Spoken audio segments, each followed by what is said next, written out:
Nonie Darwish was born and raised to hate Israel as a Muslim in Cairo, Egypt, and Gaza. Her father headed the Egyptian military intelligence in Gaza in the 50s and headed the Fedayeen operations against Israel under the leadership of President Nasser of Egypt. He was killed by Israel in Gaza in 1956. Having lived in the heart of the Arab-Israeli conflict and having lost her father in the Jihad against Israel, Nonie, who is now a Christian, is committed to standing up for the truth in the Middle East and against the Jihad and terrorism against the Jewish state. She holds a bachelor's degree in sociology and anthropology and was a journalist at the Middle East News Agency. She founded Arabs for Israel in 1994 to promote understanding, peace, and support for Israel. In 2009, she co-founded Muslims United, which advocates freedom of religion and civil rights of former Muslims. She lectures extensively on college campuses and has been published in The Guardian and The Wall Street Journal. She has appeared on CNN, Fox News, MSNBC, C-SPAN, BBC, Al Arabiya, and has spoken before the European Parliament, members of the British House of Lords, and at Oxford University. She was recently nominated for the Civil Courage Prize of the Train Foundation in New York. And may I say that God has raised up a woman in the spirit of Esther, a very mighty, courageous woman, and also in the spirit of Deborah. Will you please welcome Nonie Darwish?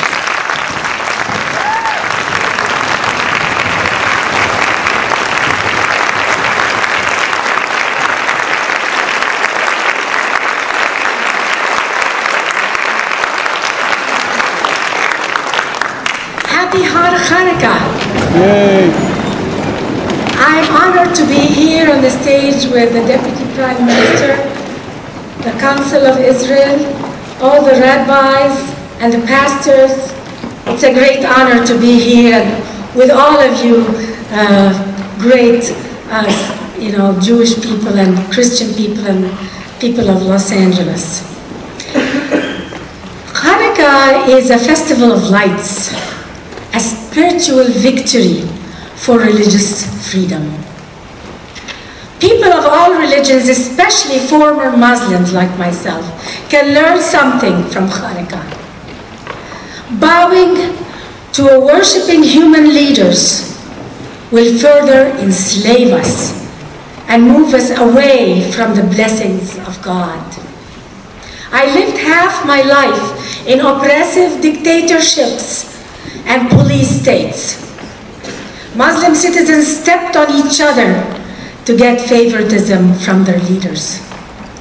I saw soldiers kissing the hands of officers.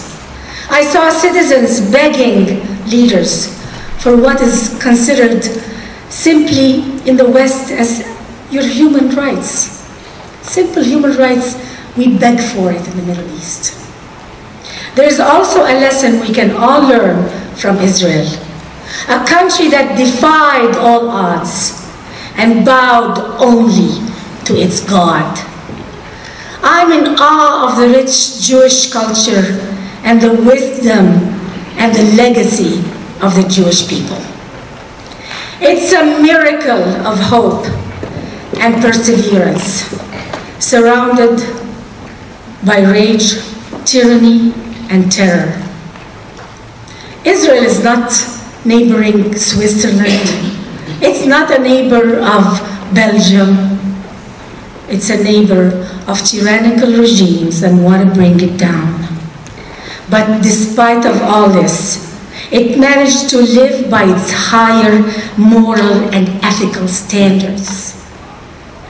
I was born and raised as a Muslim in Cairo, Egypt, and in the Gaza Strip, the other side of Israel's border.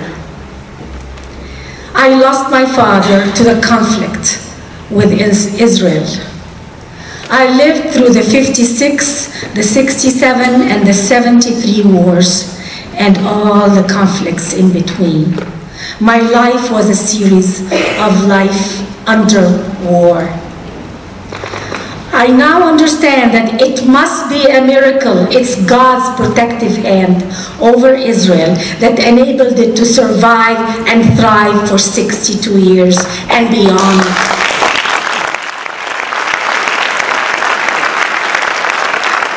As a child in the 50s, I attended Gaza elementary schools, where I learned hatred, vengeance, and retaliation. I was looking at the lovely young children who were sitting here and singing.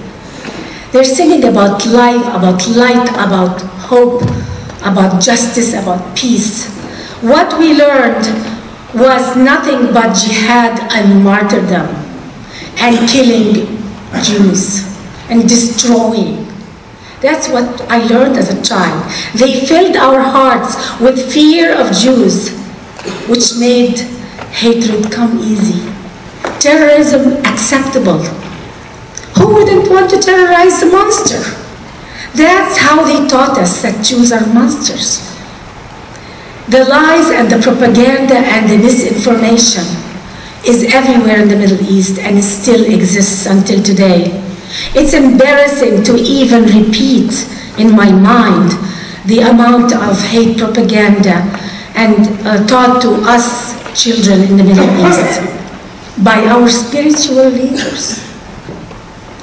When it came to non-Muslims in the West, Jews or defending Islam, telling lies was considered a virtue.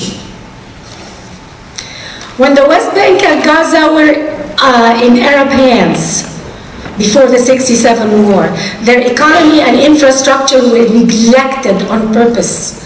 They were mainly used for breeding terror and as launching grounds to attack Israel.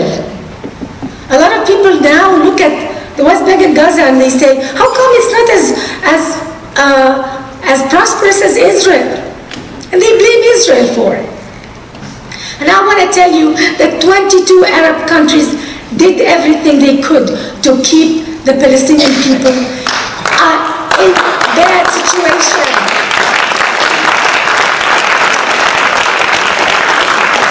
They wanted them to be miserable and to only have no outlet but terrorism. We often hear demands on America by our Western media, not just Arab media, it's Western media. They always ask the American president, why don't you pressure Israel for concessions? But we never hear Western media asking Arab leaders, why don't you pressure Palestinians for concessions?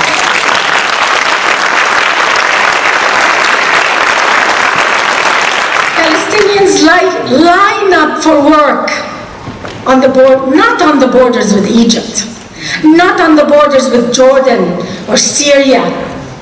They line up for work on the borders with Israel, the very country they're supposed to terrorize.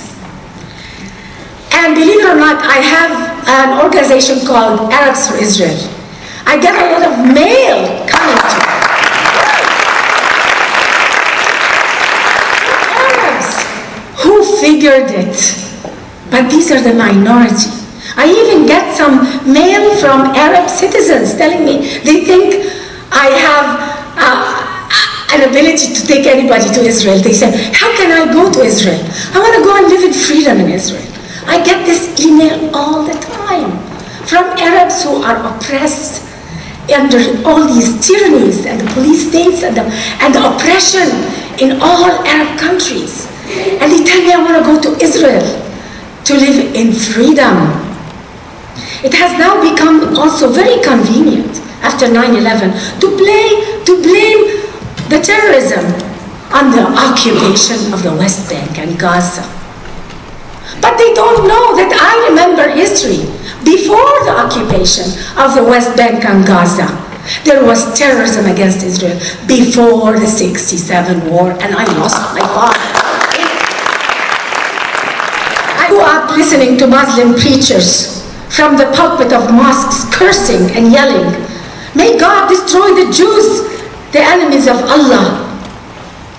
And if you grow up with this kind of prayer, this kind of preaching, believe it or not, it can feel and sound normal. It can feel and sound holy. If you don't know anything else, I used to think it's holy to curse Jews from the pulpits of mosques. And I woke up finally, and I learned the truth that Muslim clergy have failed miserably in stabilizing their society. Instead of being a source of comfort and wisdom, they have become a source of hate, rage, and the destruction of their own society.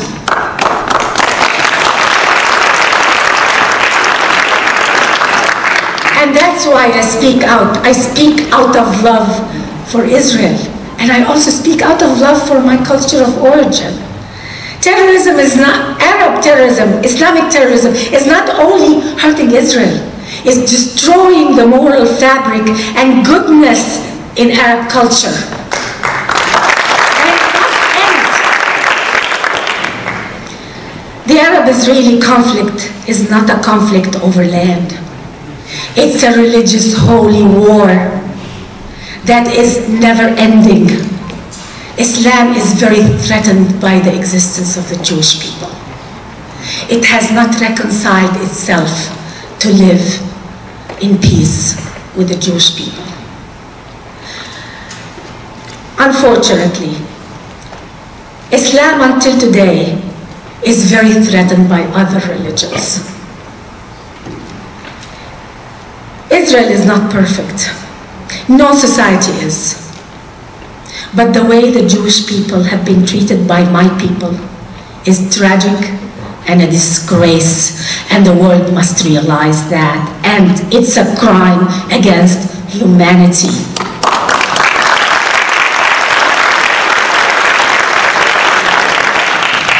I now learned what Israel is all about.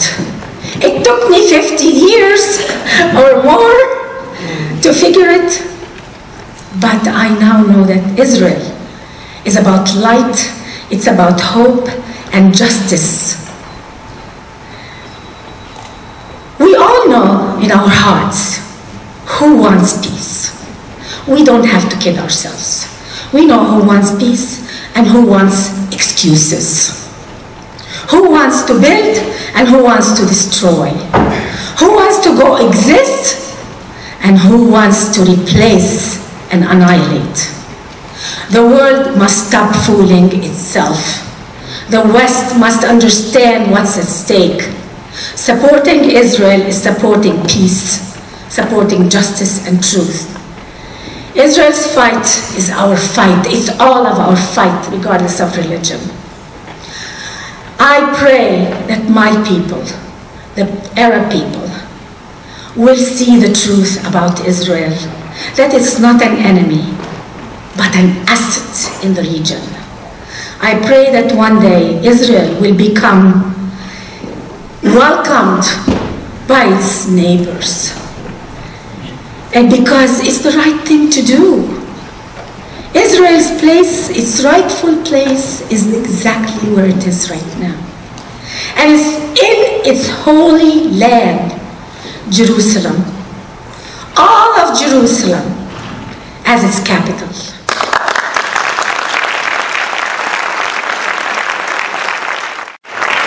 Peace will happen only if my people realize that there is no threat from Israel. There is only goodness that's going to come out from peace with Israel. And peace will only happen when there is an Islamic reformation in the educational system, in the religious system, and in their mosques and in their political system. Without a reformation in the Muslim world, we will not have peace. We must expose this in our media, in Western media. We must demand it and even shame them into it. Because peace is the only hope for the Middle East. Thank you very much.